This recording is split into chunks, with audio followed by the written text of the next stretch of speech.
Here's the story from the Associated Press.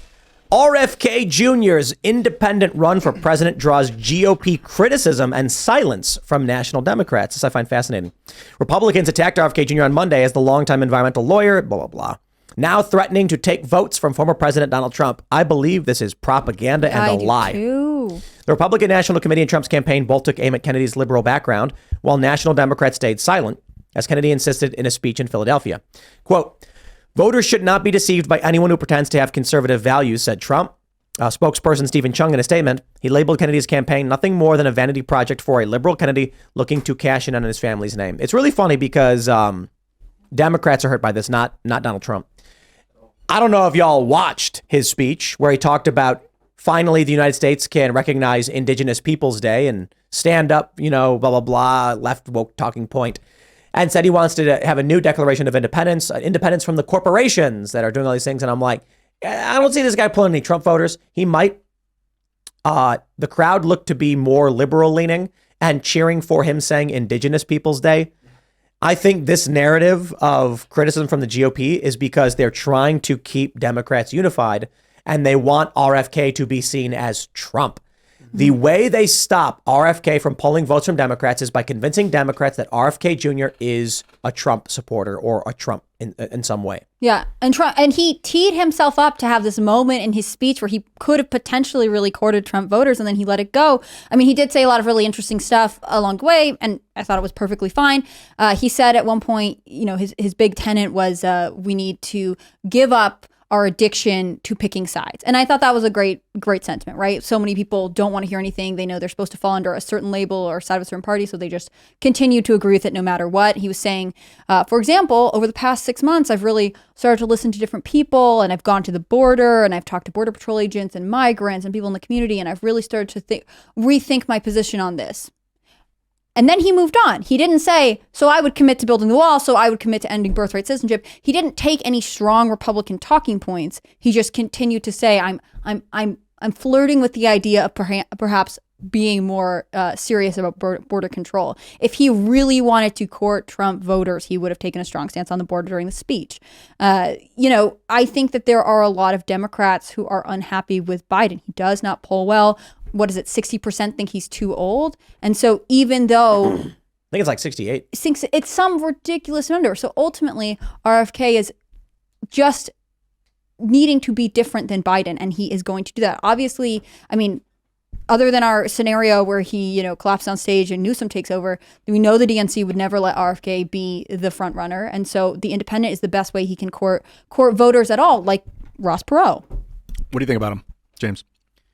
I like RFK. I think he's run a great campaign, especially by saying he's going to focus on the deep state. His whole campaign has been about the deep state is unaccountable to the American people, and my number one priority is going to be fixing these government agencies like HHS that destroyed the country in 2020. So I think his campaign has been great. He may be playing to get more Democrat votes now, but I do think the effect would be to take more Republicans, or at least right-leaning independents. Why would a right-leaning independent vote for Kennedy? Because they see all his appearances on all these shows, which are overwhelmingly right-leaning, and he's speaking to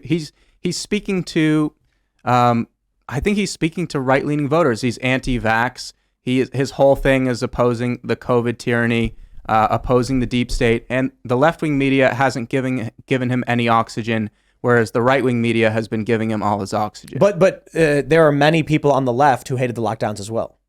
Yeah, true. But I don't think as many. You're just sure, but I don't see that as being strong enough.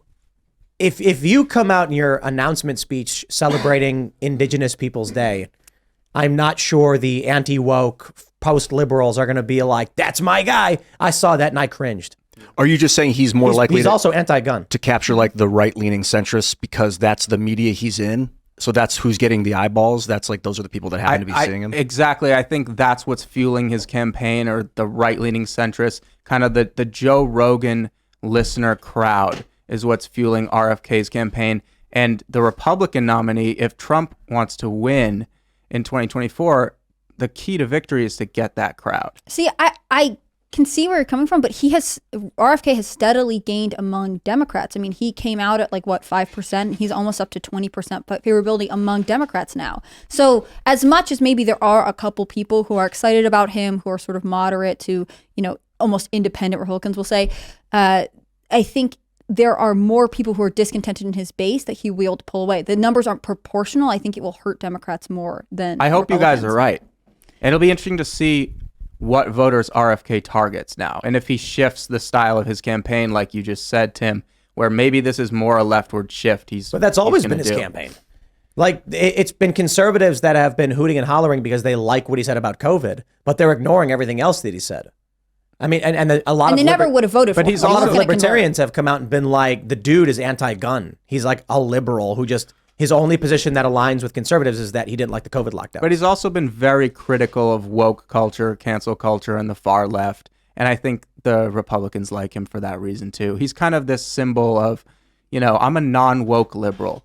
And Republicans love to jump on that. I just think that there are lots of moderates who lean left socially that also feel that way. I think we don't give enough credit to the fact that the DNC and the Biden administration have to court the middle ground when they have positioned themselves Robert F. Kennedy Jr.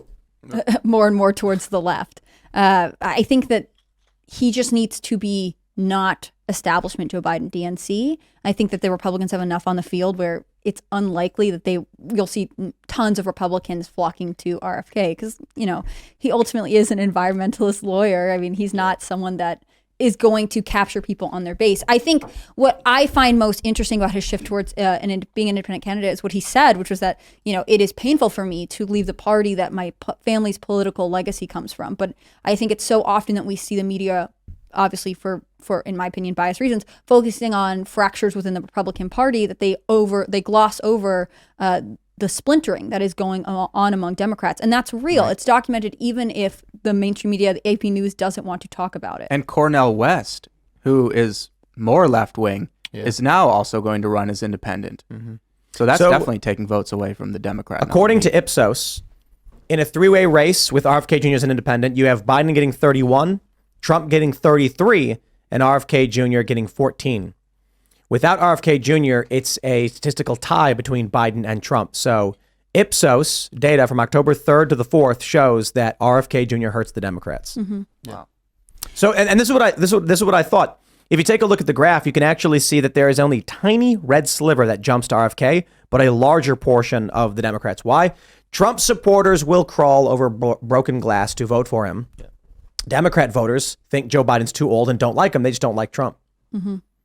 And I mean, I was looking at a poll that came out of New Hampshire a couple of weeks ago. They'll say who you're planning on voting for, and they'll say who's your second choice candidate. And it's not like Republicans are saying, well, if it's not my number one choice, DeSantis, Trump, whoever it is, I'm going to switch to RFK. They're going to pick another Republican. They're more likely to. Whereas Democrats are not particularly happy with Biden already, and so if they're presented an alternative, it's more likely that they'll pick it.